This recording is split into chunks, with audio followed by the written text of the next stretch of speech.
Good morning, everyone, and thank you all for being here. I know from your presence that you are committed to our topic today, media freedom, because you were required to be here at such an ungodly hour. My apologies for that.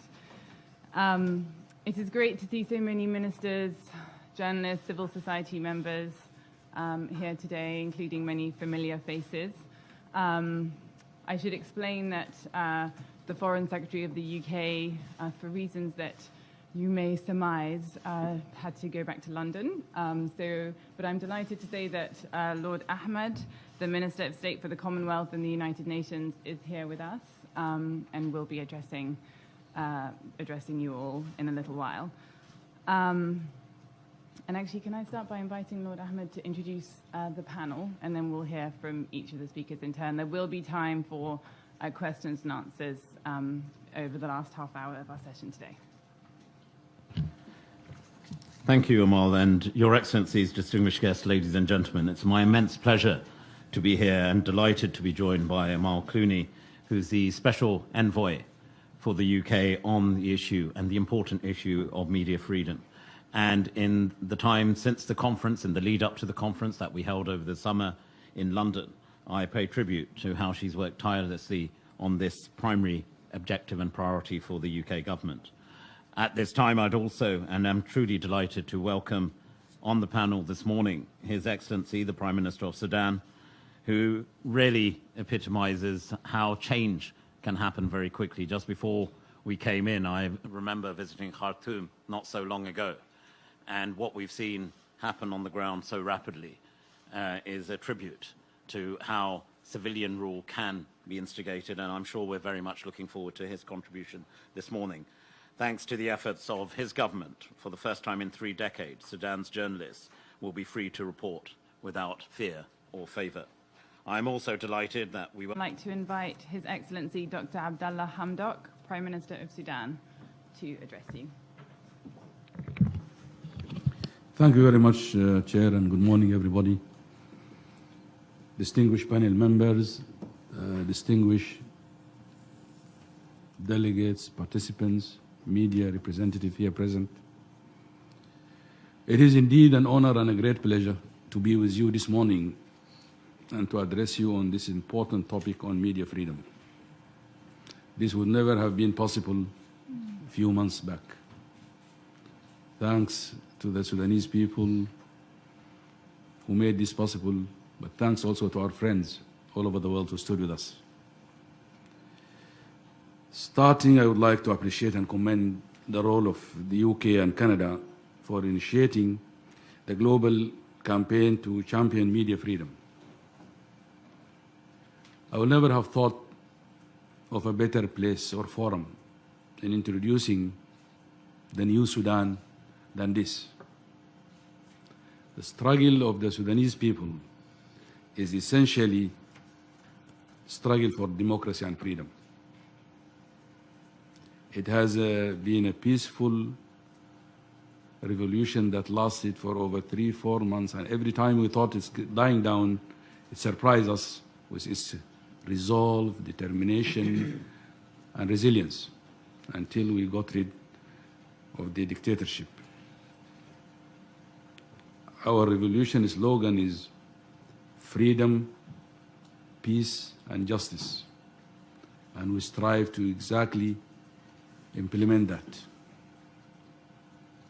We came from very far. We have inherited an ugly legacy of repression, jailing of journalists, confiscation of newspapers, all forms of censorship. Most of the papers, if not all of them, are owned by the state with its repressive nature. That is also true to visual or other forms of media.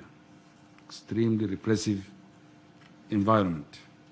And you can imagine how journalists will live under that. We share Lord Ahmed's understanding of the role of the press in the freedom. Free press is a pillar in promoting democracy, good governance, and human rights. These are very real commodities in my country over the last 30 years. Free press help promoting a culture of tolerance, dialogue, establishing solid foundations of mediating differences through dialogue, rather than resorting to other means of repression. But most importantly, promote a culture of peace. It is something that we in Sudan, in the transitional government, we have it as our #1 priority. Have wars in all corners of our countries. Wars in Darfur, for those who know the country, in South Kordofan, the Blue Nile, the East. So a free media and press can contribute a lot in promoting that culture. Free media promote transparency, accountability, but also help us root out corruption and all malpractices by making information available to the public and create an environment where the populace are the guardian of everything we do in the country, put government under check, and truly represent the force power in a democratic dispensation. And we look forward to creating exactly that. Historically, we used to have this. We lost it for 30 years, but I think it's coming back. We know it's not easy, it's challenging. Of course, even in established democracies, there are challenges of media freedom. But we are determined to move in this direction, and with the support of friends and partners, we will be able to do that. We are putting in place very ambitious plans to support media freedom. We have the honor to announce to you that we have signed the Global Pledge for Media Freedom, and we look forward to be an active member of this campaign. We take it very serious, and I'm glad to hear today that we will be one of the founding members of this campaign. Of course, you cannot imagine how excited we are by being part of this club, something that I've never dreamed of maybe just few months back. So thank you very much for this. We are working on repealing all the repressive laws and on press freedom. We are putting a lot of legislations, changing leadership of our TV channels, of broadcasting stations and all that, and creating a true environment where media can flourish and play its rightful role in helping building the nation and bringing us from the ashes. We are also reforming our institutions to accompany this change. You can imagine what a repressive police force, an independent and a totally dependent judicial system could create. We are working on that, and we are serious about having a judiciary system that is totally independent of any interference from politics, from executive, from all that. Historically, we had that, and we are going to restore it. It's a long journey, but I think we are putting our foot in the right direction. Police force has always been a force that is accustomed and used to jailing, of detaining, of crushing demonstrations and all that. In a new Sudan, we will not allow this. People are free to demonstrate in an orderly fashion, of course, and all that, but this will be the new environment. And finally, I can assure you, never again in the new Sudan, journalists will be repressed or oppressed or jailed. I can assure you of that. Thank you very much, and I look forward to an interactive process where we could listen to your views, comments, responses, questions, and thank you for inviting me for this very important and exciting side event. Thank you very much.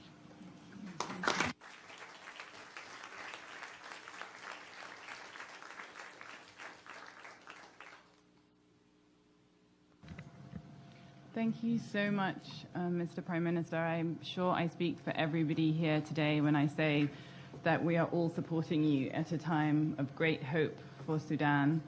You know, I know many of us watched those images of the protesters, so courageous, led by so many young people, so many women. And it was really amazing to see somebody, as I was watching, somebody reminded me of the phrase, they tried to bury us, but they didn't know we were seeds. And it's really what comes to mind when you watch people like that.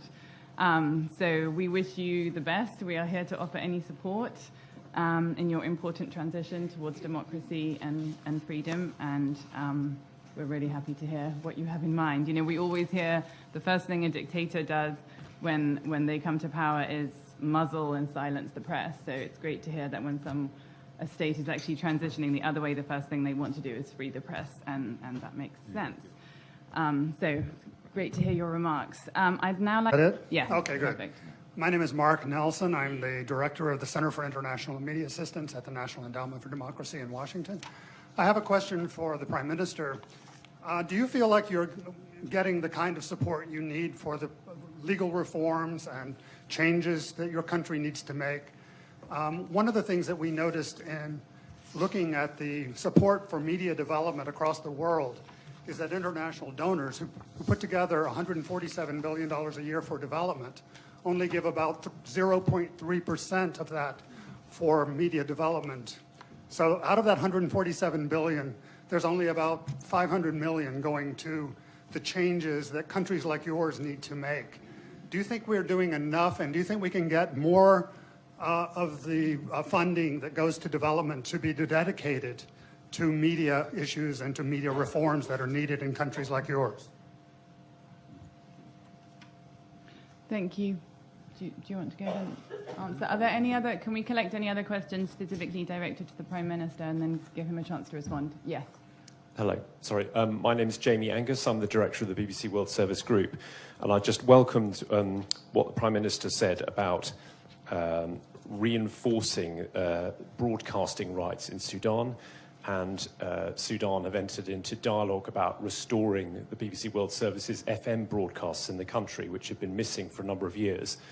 And I just wanted to welcome that and ask the Prime Minister to confirm his commitment to continuing to expand the rights of trusted international broadcasters, including the BBC, to operate in Sudan, not least for the benefit of the Sudanese population, but also because it makes his country a beacon for so many other countries in the region, and that we would continue to support that. Thank you.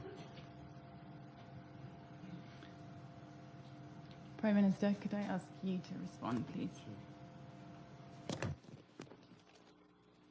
Thank you very much, and let me first apologize I won't be able to be with you for the entire period. You know, this General Assembly is full of bilaterals, commitments, and meetings and all that.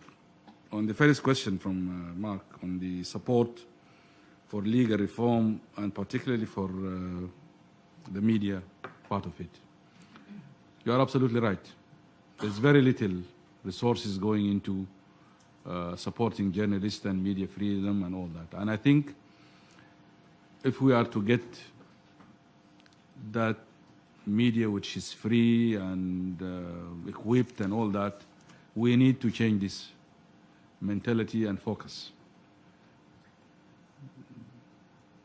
Normally, aid assistance goes to formal structures, maybe the judiciary, others, which is very important, but to the complete neglect of the media, which is left to its own.